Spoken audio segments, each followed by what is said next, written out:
9 Things You May Not Know About Louis Armstrong. By Evan Andrews.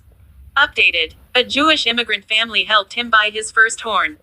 Armstrong with his mother and sister Beatrice in New Orleans in 1921. Armstrong was born on August 4, 1901, into a poverty-ridden section of New Orleans nicknamed the Battlefield. His father abandoned the family when Armstrong was a child, and his teenage mother was often forced to resort to prostitution to make ends meet.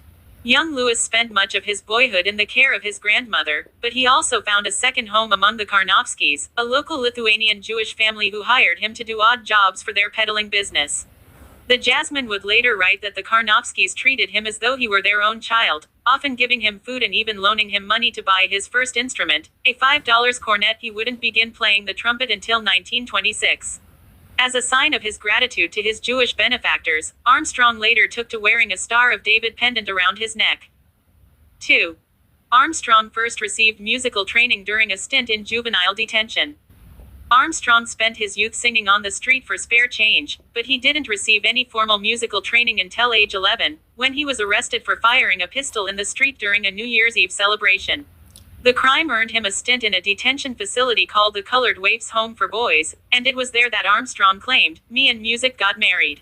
He spent his 18-month sentence learning how to play bugle and cornet from the Waifs Home's music teacher, Peter Davis, and eventually became a star performer in its brass band.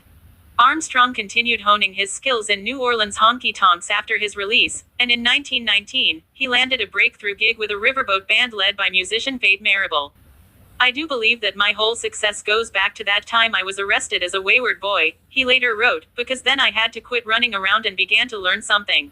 Most of all, I began to learn music." 3. His wife helped jumpstart his solo career. Armstrong and his Hot Five band, his then-wife Lil is on the right. After leaving New Orleans in 1922, Armstrong spent 3 years playing in jazz ensembles in Chicago and Harlem. He was largely content to be a journeyman musician, but his second wife, a pianist named Lil Hardin, believed he was too talented not have his own band. In 1925, while Armstrong was performing in New York, Hardin went behind his back and inked a deal with Chicago's Dreamland Cafe to make him a featured act. She even demanded that he be billed as the world's greatest trumpet player. Armstrong was hesitant at first, but it turned out to be the best move of his career. Only a few days after he arrived back in Chicago, OK Records allowed him to make his first recordings under his own name. Between 1925 and 1928, he and his backup bands, the Hot Five and Hot Seven, went on to cut several dozen records that introduced the world to his improvisational trumpet solos and trademark scat singing. The OK recordings would later play a key role in establishing Armstrong as a legendary figure in jazz. His marriage to Hardin, meanwhile, proved less successful. The couple divorced in 1938. Armstrong was one of the first celebrities to be arrested for drug possession. Armstrong made no secret of his fondness for marijuana, which he described as 1,000 times better than whiskey. In 1930, when the drug was still not widely known, he and drummer Vic Burton were arrested after police caught them smoking a joint outside the Cotton Club in California. Armstrong served 9 days in jail for the bust, but despite his brush with law, he continued using marijuana regularly for the rest of his life. "It makes you forget all the bad things that happened to a Negro," he once said. 5. His playing style took a heavy toll on his lips. Thanks to a relentless touring schedule and his penchant for hitting high Cs on the trumpet, Armstrong spent much of his career battling severe lip damage. He played with such force that he often split his lip wide open, and he suffered from painful scar tissue that a fellow musician once said made his lips look as hard as a piece of wood. Armstrong treated his lip calluses with a special salve or even removed them himself using a razor blade, but as the years passed, he began struggling to hit his signature high notes. The trumpeter was so famously hard on his chops, as he called them, that a certain type of lip condition is now commonly known as Satchmo syndrome. 6. Armstrong famously criticized President Dwight D. Eisenhower over segregation. Armstrong's hesitancy to speak out against racism was a frequent bone of contention with his fellow black entertainers, some of whom branded him an Uncle Tom. In 1957, however, he famously let loose over segregation. At the time, a group of black students known as the Little Rock Nine were being prevented from attending an all-white high school in Arkansas. When asked about the crisis in an interview, Armstrong replied, "The way they are treating my people in the South, the government can go to hell." He added that President Dwight D. Eisenhower was two-faced and had no guts for not stepping in, and declared that he would no longer play a U.S. government-sponsored tour of the Soviet Union. The comments caused a sensation in the media. Some whites even called for boycotts of the Trumpeters' shows, but the controversy soon blew over after Eisenhower sent soldiers to desegregate the schools in Little Rock. "I feel the downtrodden situation the same as any other Negro," Armstrong later said of his decision to speak out. "I think I have a right to get sore and say something about it." 7.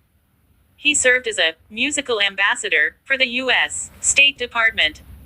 During the height of the Cold War in the late 1950s, the U.S. State Department developed a program to send jazz musicians and other entertainers on goodwill tours to improve America's image overseas.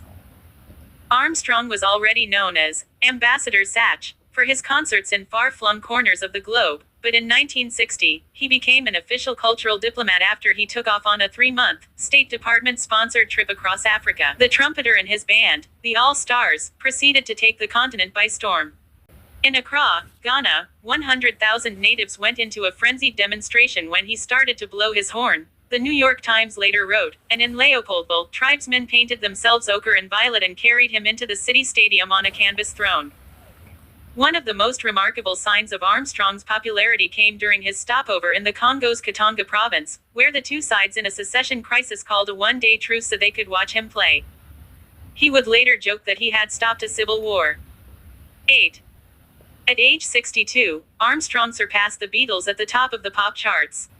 In late 1963, Armstrong and his All-Stars recorded the title track for an upcoming musical called Hello, Dolly.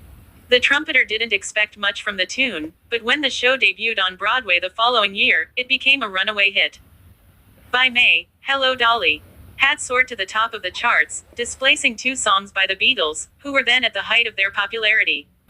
At age 62, Armstrong became the oldest musician in American history to have a #1 song. 9. The song, What a Wonderful World, was not a hit during his lifetime. Armstrong is widely remembered for his Rosie ballad, What a Wonderful World, which he recorded in 1967, just 4 years before his death. But while the song performed well overseas, it was not well promoted in the United States and flopped upon its initial release. According to Armstrong biographer Terry Teachout, What a Wonderful World didn't make a comeback until 1987, when it was included in the soundtrack of the Robin Williams film, Good Morning, Vietnam. It was then reissued and shot to number 33 on the Billboard charts, and since then it's become one of Armstrong's signature tunes. By Evan Andrews. If you enjoyed the video, kindly hit that subscribe bell and give it a like. It really helps the channel grow. Thank you.